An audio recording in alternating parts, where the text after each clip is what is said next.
What is going on, everybody? In today's video, I want to address a question that I see a lot, whether it's directed at me personally, my Discord, in my clan chat, forum posts, anything like that. I do see this question all of the time. I'm going to dump my bank. Which mega rare should I buy? Whether it be the Twisted Bow, the Tumican Shadow, or the Scythe of Vitor. It's a good question to have, so I wanted to cover some stuff about each weapon, considering I have had all three of them for a while. I think I probably have a good opinion on the subject. Couple of things before we get started. I have started a new YouTube channel strictly dedicated to Pokemon content. So if you like Pokemon and the Pokemon TCG, I would be very appreciative if you could head over to my new channel, PokeYen, and hit that subscribe button. Second thing, the luckiest and unluckiest players videos are coming back. There is a new submission email to be featured in these videos, and that is osrsluckyplayers@gmail.com. So if you think you have something that is good enough to be featured in one of these videos, send it over to the email address that is on the screen right now. We are getting a little more strict with the requirements to be featured, so make sure it is incredibly lucky or unlucky. So let's go ahead and get started with today's content. First, we will cover the original mega rare, the Twisted Bow. At the time that this video is being made, the Twisted Bow can be bought for between 1.5 and 1.6 billion GP, and that is for good reason. As a mega rare, the Twisted Bow is one of the most powerful weapons in the game. The bow is a particular special attack that makes it incredibly strong against monsters with a high magic level or magic attack bonus. On its own, the Twisted Bow doesn't seem super extraordinary. The attack bonus on the Twisted Bow is actually only 70, and for comparison, a normal magic short bow has a range attack bonus of 69, and the imbued version has an attack bonus of 75, which is higher than the Twisted Bow. With that being said, the Twisted Bow doesn't rely on its flat bonuses, it relies on a special effect that I mentioned earlier. The Twisted Bow's special effect increases based on the opponent's magic level or accuracy bonus, whichever is higher. For the use of the Twisted Bow, it's basically the higher the magic level or accuracy bonus, the better. Now there is a cap. The effect doesn't just scale into oblivion. The magic level that affects the Twisted Bow caps at level 250 outside of the Chambers of Xeric and 350 within. As the scale caps, so do the multipliers. The accuracy multiplier caps at 140%, and the damage multiplier caps at 250%. When it's powered up to its maximum accuracy and damage, the maximum hit you can currently see is 90 outside of the Chambers of Xeric and 104 within. This does have to be with best in slot range gear, the Rigor Prayer, Ranging Potion, and a Slayer Helm, so it's no small feat to achieve this, i.e. you'll need a good amount of money on top of the Twisted Bow to make it happen. But if you don't happen to be on a Slayer task, the max hit does decline a little bit, but is still very high. 79 outside of the Chambers of Xeric and 91 inside. Damage like this is what makes the Twisted Bow so incredibly good. Because of its passive effect, it makes earning money back through PVM activities incredibly easy to do. There are plenty of bosses out there with huge magic levels to make the Twisted Bow an incredibly effective money-making tool. Just to name a few before we get to the next weapon, Brutal Black Dragons will allow you to see max hits pretty often. And because of how easy they are to absolutely shred with the Twisted Bow, you can generally see somewhere between 2 and 2.2 million GP per hour. Zulrah is another great option for a bank rebuild after buying your Twisted Bow. It makes the need for gear switching completely unnecessary, as the Twisted Bow can be used throughout the entire kill. With the value per kill of Zulrah drops was lower in recent times, it has shot back up in the past couple of months to around 150k per kill. If you're just average at Zulrah, you can generally see between 22 and 25 kills per hour, and if you're pretty decent, closer to 30.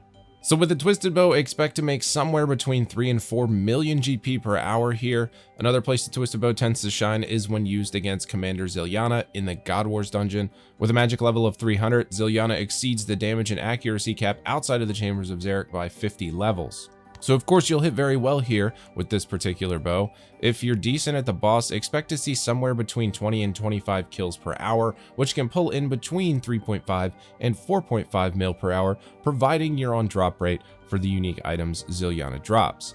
Of course, this isn't everywhere the Twisted Bow is a great option. For example's sake, I just wanted to go over a few to get the point across. So now let's move on to the next option, the Scythe of Vitor. After some changes made in early 2024, the Scythe of Vitor has again surged in both popularity and usability. Exactly 2 years prior to the date that I'm making this video, you could have picked up a Scythe for a mere 400 million coins. Today, it's a little different today, and it's a more expensive story. At this time, the Scythe is currently selling for between 1.8 and 1.9 billion GP, increasing in price over 4 times what it was 2 years prior. The things that influenced this drastic change in price were split between a couple of changes, the first being bosses and monsters introduced to the game that were particularly weak against slash and crush style attacks, both of which the Scythe utilizes very well. A few to note are AsukaYenOSRS, Araxor, and Soul Heredit. In January 2024, a huge update was introduced to make the Scythe both more usable and affordable. The slash accuracy was increased from 110 to 125, the charging cost was reduced from 300 blood runes and a vial of blood to 200 blood runes and a vial of blood, which is a cost savings of about 33%. And finally, a charge is only used when one of the Scythe's hits actually deals damage. Previously, even if you hit a 0, a charge was still consumed. Like the Twisted Bow, the Scythe also has a passive effect. Based on the size of the monster, the Scythe will roll multiple hits. 1x1 targets will only be hit once, while 2x2 targets will be hit twice with one swing, and 3x3 and larger targets will generate 3 damage rolls with one swing of the Scythe. Now, you won't be able to go around getting 3 absolute maximum hits per swing. Each subsequent maximum hit is reduced by 50%. So to put it simply, if your max hit is 50, your first damage roll will max at 50, the second at 25, and the third at 12, as the damage is rounded down, and obviously you can't hit a 12.5. Although the Scythe is a very powerful weapon, the drawback is the cost associated with using it. It can hold up to 20,000 charges and costs about 750 GP per swing at the time that this video is being made. At the current time, also, it costs about 15 million GP to fully charge the Scythe, and that will require 40,000 blood runes and 200 vials of blood.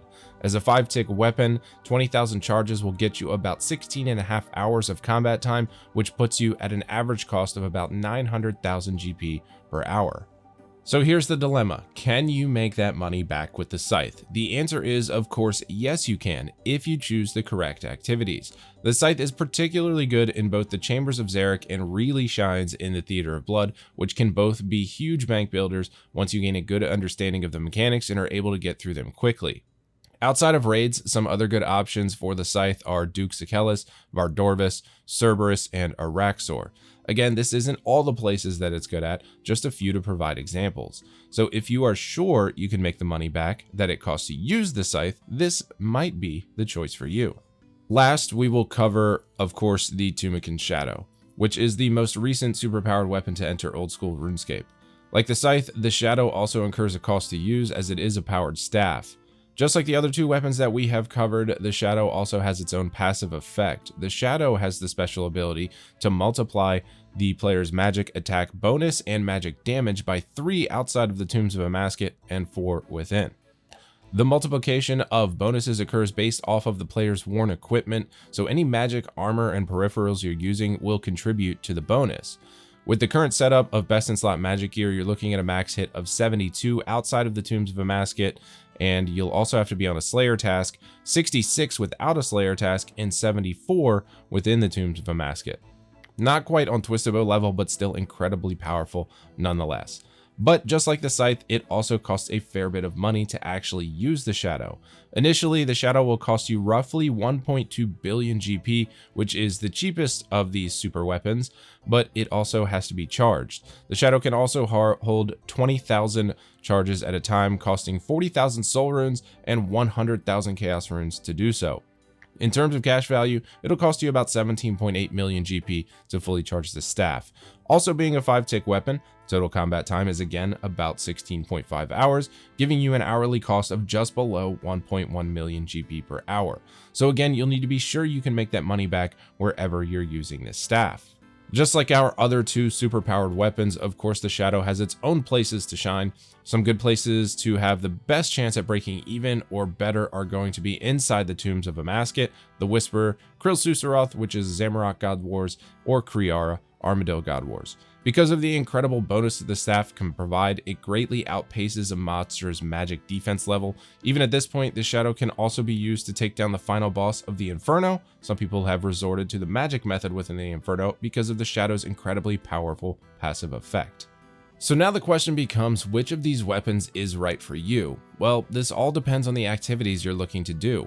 All three of them can be great for different solo activities and even solo raiding, but one of the weapons has always stood out to me as the superior super weapon.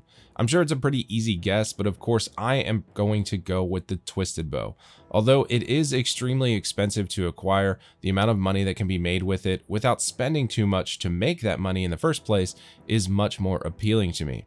Of course, it costs money to buy the arrows needed for the Twisted Bow, but when paired with the Ava's Assembler, the cost per arrow is roughly 5 times less than the price paid, making it the cheapest super weapon to use.